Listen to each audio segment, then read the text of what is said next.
جب قربانی کی جاتی ہے تو مسنون ہے کہ قربانی کرتے وقت آدمی یہ پڑھے کہ ان صلاتی و نسکی و محیایا و مماتی للہ رب العالمین، جس کے معنی یہ ہے کہ میری نماز، میری قربانی اور میرا جینا مرنا سب اللہ کے لیے ہے جو رب العالمین ہے، تمام جہانوں کا پروردگار ہے۔ اور یہ تعمیل ہے قرآن کریم کے ایک حکم کی، جس میں اللہ تبارک و تعالی نے ارشاد فرمایا قل ان صلاتی و نسکی و محیایا و مماتی للہ رب العالمین۔ یہ کہو، کہنے کا حکم، ان صلاتی و نسکی و محیایا و مماتی للہ رب العالمین لا شریک لہ بذلک امرت وانا اول المسلمین۔ تو یہ کہنے کا حکم ہے، اور حضور نبی کریم سرور عالم صلی اللہ علیہ وسلم سے منقول ہے کہ جب قربانی فرماتے تو یہ کلمات ادا فرماتے۔ تو اس کے یہ جو جملہ کہلوایا گیا ہے ہم سے اور آپ سے، یہ خالی از علت نہیں، یہ بیکار نہیں، کوئی سبق دینے کے لیے کہلوایا گیا۔ اور اس کے ظاہری معنی تو بالکل واضح ہیں کہ میری نماز بھی اللہ کے لیے، میری قربانی بھی اللہ کے لیے، یعنی میں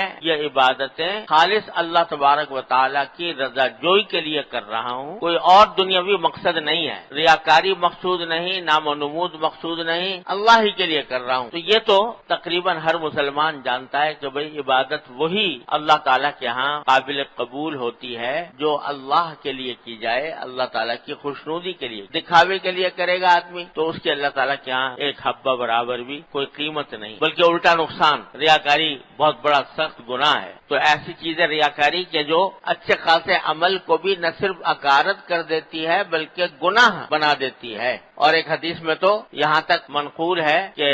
یہ ریاکاری ایک طرح کا شرک ہے۔ من صلی یرائی فقد اشرک باللہ، جو ریاکاری کے لیے نماز پڑھے اس نے اللہ کے ساتھ شریک ٹھہرا دیا مخلوق کو،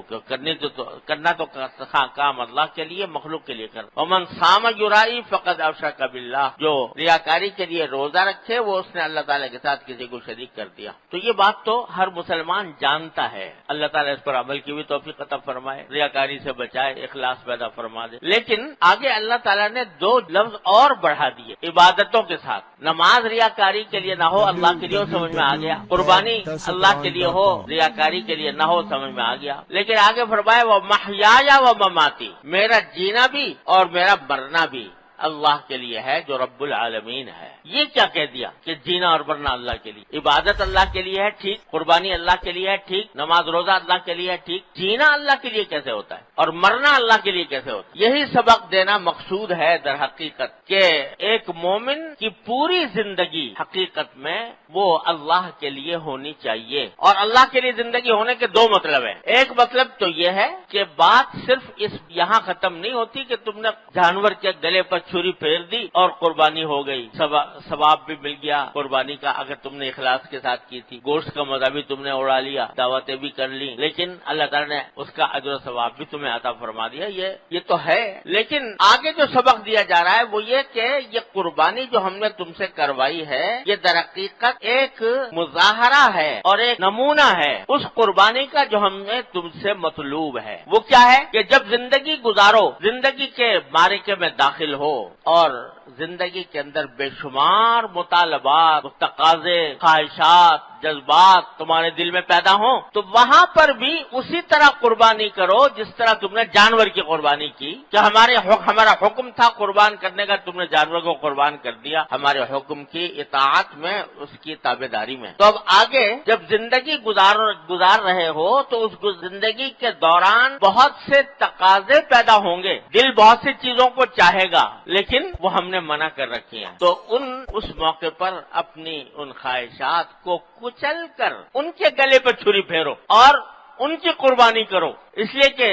تمہاری زندگی اللہ کے لیے ہے، رب العالمین کے لیے۔ تو اس وجہ سے جب بھی کبھی کسی گناہ کا داعیہ پیدا ہو، جب بھی کسی ناجائز کام کی خواہش دل میں جنم لے، جب بھی کسی حرام کام کو دل مچلے تو اس کو قربان کرو، اس کو قربان کرو۔ مثلا جب زندگی گزار رہے ہو تو لوگوں کے ساتھ اٹھنا بیٹھنا بھی ہے، مجلسیں بھی ہیں، اور مجلسیں گرم کرنے کا ایک لازمی حصہ تقریباً یہ ہے کہ اس میں کسی کی غیبت ہو جائے اور جب غیبت کرنے کو دل چاہے گا تو دل مچلے گا کہ فلاں کا ذکر آ گیا، لاؤ یہ بات کہہ دوں، مزہ آ جائے گا، مجلس گرم ہو جائے گی، لوگ اس جملہ بازی پر، اس فکرہ بازی پر واہ واہ کریں گے، یہ دل میں چل رہا ہے۔ اس وقت تمہیں یاد آئے کہ میرے اللہ نے یہ فرمایا تھا کہ غیبت کرنا ایسا ہے جیسے کہ مردہ بھائی کا گوشت کھانا، اور اس وقت تمہیں یاد آئے کہ محمد رسول اللہ صلی اللہ علیہ وسلم کا یہ ارشاد مروی ہے کہ غیبت زنا سے بھی بدتر گناہ ہے، اور اس خیال کے آنے سے تمہارے دل جو مچل رہا تھا غیبت کرنے کو، کسی دوسرے کا برائی سے ذکر کرنے کو جو دل چاہ رہا تھا، تم اللہ کے آگے اس کو، اللہ کے سامنے اس کو قربان کر دو۔ یہ ہے قربانی جو مطلوب ہے، یہ ہے میری زندگی اللہ